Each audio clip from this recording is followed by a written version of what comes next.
and I get a torrent of abuse from farmers as well. Like, I get death threats sent to me. I have farmers saying they're going to turn to events where I'm at and they're going to hurt me, stuff like that. But most worryingly, I have farmers who message me saying they're going to go abuse an animal, they're going to go shoot a calf, they're going to go hurt their pigs because I've irritated them. Now, I don't believe that this is acceptable from any side at all, but what I think is really important to note is perspective. And in this situation, it's neither Paul or myself who are the victims. The only victim in this situation is the animal, because they're the one that's kind of the knife pulled across their throat. They're the ones who suffer and ultimately die.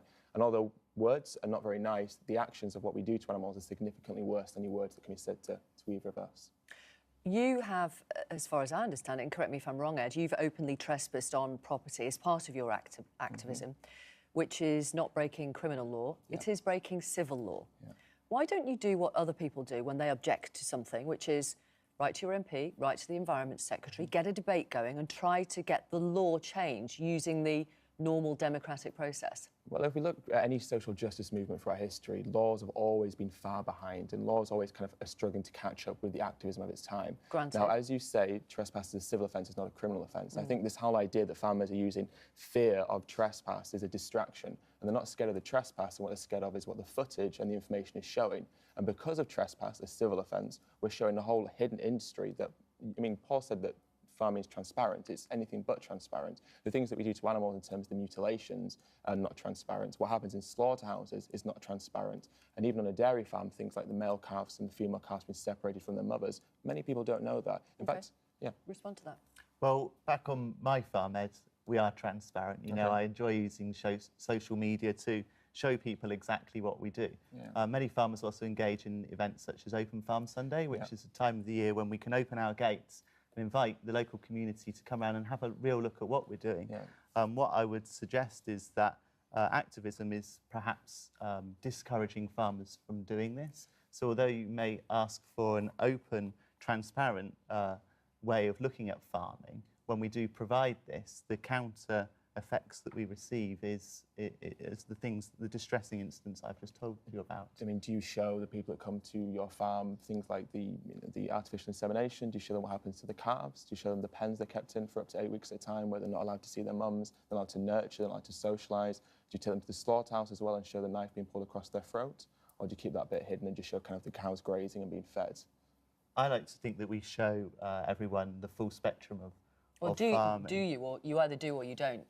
Well, I like to think that we do, yes. So do you show the people that come to your farm what happens to the dairy calves that are taken from their mother? Yes. And do you show the fact that they suckle on people's fingers because they want to suckle from their mother to obtain the milk that we take that is rightfully for them? Well, the arguments that Ed's portraying are some of the management practices that we use on farm every day. And I guess one of the things that we can agree on, although we've highlighted a lot that we don't, is that what we really should be looking at is educating everyone, the consumer that enjoys spreading melted butter or delicious cheeses across their toast, exactly how that is produced. And I think that's one thing that we can both agree on, that what we need to do is show everyone how we produce food in our country, because I guess what we sometimes forget is that we all need a farmer 3 times a day. And the truth is that 98% of people enjoy consuming cheeses and butters and yogurts. So let's get out and show them really how that is properly done. Ed, coming back to you, I mean, this footage is online. If people want to see it, they can see it.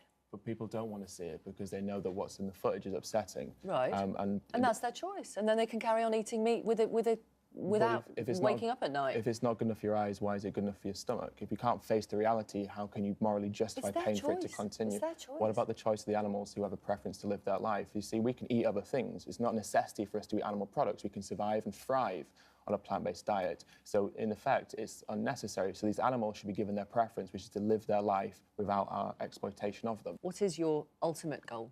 So the world that we want is ideally a vegan world. So that's a world where people understand that the exploitation of animals is unnecessary and has no place in contemporary society.